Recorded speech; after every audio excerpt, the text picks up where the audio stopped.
time you were in San Francisco? That's a really good question. Probably before child. Before child. Yeah, I love this town. This village. Oh, whoa. Can we display these pants? Super hot. Aren't they fun? They're breezy. But no, I don't remember. God, I used to come here so much. It's been a while. We just saw the cover of your new album, The Truth About Love. How amazing does she look on that? Oh my gosh. Thank you. Can I say Thank fierce? you. Fierce. Fierce woman, yes. How much the baby fat, whatever you gain is gone. I mean, I gain evenly, so you can't tell until it's too much. But no, I'm being really nice to myself. I'm not in any rush. I look at Willow and I'm like, I would do it 16 times over. I mean, it's just more of me to love. Is she here somewhere? Is she in the back? She's sleeping. Ooh. She's sleeping. I love her. You tweeted a photo backstage somewhere of you feeding her. Yes. Which is the classiest thing I've ever seen. Aww. Because it had all the costumes, all the shoes, all the show business glamour, and here's the cold side of the spotlights. Just a mother giving dinner to her. Yeah. I thought, what a beautiful moment. It's a very nice moment. She's a hungry little girl. She's like I am. Food. You can bribe her to do anything as long as there's food in your hand. Do you sing to her? I do. What's the song? There's an old song. It's an old war song that I learned from my grandfather, which is it's an alphabet song, but it's A, you're adorable. B, you're so beautiful. C, you're a bundle full of charms. D, you're a darling. And E, you're exciting. And F, you're a feather in my arms. And we sing that. And it's the only way I can get her to. You can sing that to all of us down. too. You know, with the right beat. We actually really enjoyed that. Stop screaming. A, you're adorable. B, you're so beautiful. Stop screaming. So that's our song. With the right rhythm track, that could be a hit. I'm convinced of that. I wanted to put it on my record, but it's someone else's. So. Oh. Do you have to watch your language around the little? I mean, it's too young to know, but. Well, we've started trying. I think it's too late. I think one of my first words was bastard. Is it okay if you spell it on radio? Very Aretha, that. It's the new respect. I think she's gonna be like, Mom, F-bomb. Oh, honey, I'm so proud of you. She's 13 months? Yep. Now, is there anything your daughter you hope she picks up from you, and also anything you hope she doesn't pick up from you? I'm glad she got Carrie's looks. She's pretty. And she's got my attitude, so she's got the one eyebrow thing already. I'm like, who are you? And Carrie said the first time she crosses her arms and rolls her eyes, he's gonna put me over his knee. So I look forward to that. Is there anything about motherhood that beforehand you just didn't understand, and now you're like, oh my God, I totally get it? I didn't understand how people could sit around and talk about their kid for 2 hours. And now I'm like talking about my album, but we never actually even talk about my album.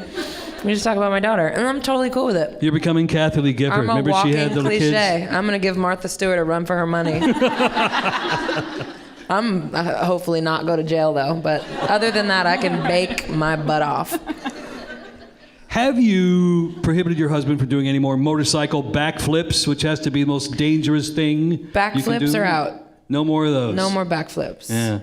But I tried to give him an ultimatum 8 years ago, but you can't. I mean, it's in him. He has to jump things. I don't know if this is urban legend or if it's true. Maybe you can set it straight. Is it true that you proposed to him during a race by holding up a sign, a pit sign? Yeah. During the race? Yes. Which said? Marry me. Serious. So he saw it and kept going. Well, he says he didn't see it. I thought he has this nervous twitch where he kind of shakes his head. It's a thing he does, and I think it's really cute, but not when you're holding out a sign that says marry me. And he's doing that as he keeps going, and I'm like, in public even? But then he saw it the second time and he came off the race. I heard, and this is the urban legend part, that you actually turned the sign around and wrote, "I'm serious!" Yes. And then he came up, he's like, "Are you kidding?" I'm like, well, that would be really terrible of me to stop a race if I was kidding. Was he leading, or had he already blown the race? Because if he dropped out of the race, it's like, I think well. he was in third. He would have made podium. But he went back out for a lap and then he had a flat tire, so he gave me a ride back to the pits. Has fatherhood changed him at all? Yes. In what ways? In every way. I just think it makes you bigger. It makes your heart bigger. And it's really fun to see a man just stumble awkwardly into love for the first time. I mean, truly. I mean, they love us, but, you know, we've hurt them and disappointed them, and we yell at them and make them clean up their dishes. And then he's got this little girl, and he's just like, So she's a charmer, too. She'll get whatever she wants from him. Watch out, boys. Yeah. I'm going to be the mean parent. So you guys had some problems. Now you're back together. Hallelujah. This new album, The Truth About Love. Yes. Some of the painful moments you went through before you got back together, did they show up in these songs? Absolutely. I'm still exercising some demons. See, I had to be nice a couple of years ago because we were getting back together. Now I've got them. I trapped them. Now I can tell them how I really feel. No, I mean, even when you're in a relationship, I think being together is harder than being apart sometimes. You have to work it out, and you have to fight nice, and you have to, I don't know, grow up a little bit. But it's a lifetime of things on that album. Was it tough to write? No, it was so easy. I never have a problem writing. It's talking and trying to explain myself. Where Like right now? Where I run into trouble, especially without expletives. What did you want this album to say? Like, how do you know when you're ready to even release an album? Is there something inside you that's like, okay, it's time? I get on a roll, and I start every record with, oh God, I don't even know if I can sing anymore. It's been so long. I have nothing to say. I'm like a MILF. Who wants to hear what I have to say? Like, what do I even have to say? I mean, diapers and pee and poop and organic squash, and then you just get on a roll, and out it comes. And then 40 songs later, you're like, I should wrap it up. And then you just, I think, I don't know what I'm gonna say before I say it. It's like an argument. Just comes out. And then you get excited and more comes out. Right. So things like da-da-da-da-da-da-da-da-da-da-da. Did that come to you as the first thing in your head as a hook, or do you sit down and write words? That came first. That was the first thing? That came first. I have every journal that I've ever written in since I was about 8 or 9 years old. And Family Portrait was a day where I was just kind of thumbing through my journals. I bring them all the time to my studio sessions, and just kind of thumbing through, and I found this letter or poem I wrote my dad the day he left. And I was like, wow, I haven't read that in a while. God, I should write a song about that. And I used one of the lines, which is, I won't spill the milk at dinner. And out it comes. It just happens. It can be just a memory, it can be a scent, it can be an argument, it can be just anything, and there you have a song. Can I tell you a confession? I've always liked you, but there's a moment I fell in love with you. Oh. I mean this. I'm old school. I still have a VCR. I still record on tape. Love it. And I happened to be recording the Grammys 2010, and you came out there and sang Glitter in the Air. Yes. The moment you got into that cloth, like a big diaper almost, and you went up into the air, dripping. And peed all over the audience. Did you all see that? And obviously it was a Huggies and not a Pampers. I thought it was a baptismal scene. They dunked you, and then up you went squirting.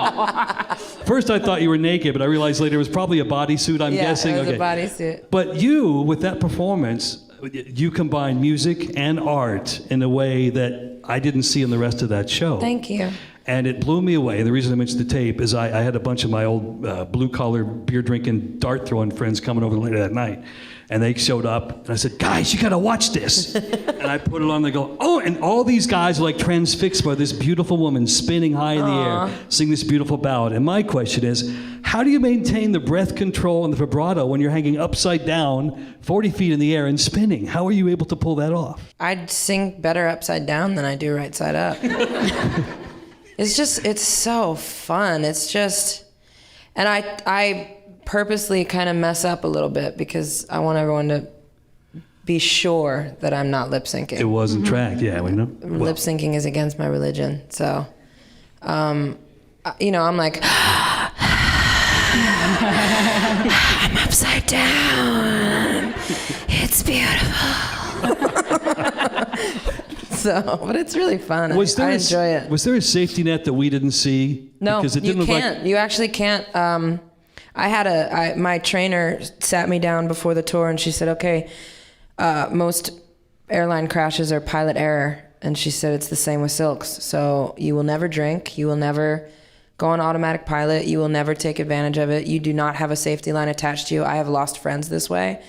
Take it seriously. And I was like, I'm scared now. But it's very serious. It's serious stuff. My trapeze partner, who is a lifer, he's a circus guy, and that's what he does. That's how he feeds his family. I messed up one time, and he ripped his knee. So you just you have to be very, very careful. I saw one clip on YouTube of you, the line, there was a problem and you went off stage into the crowd. That had to be terrifying.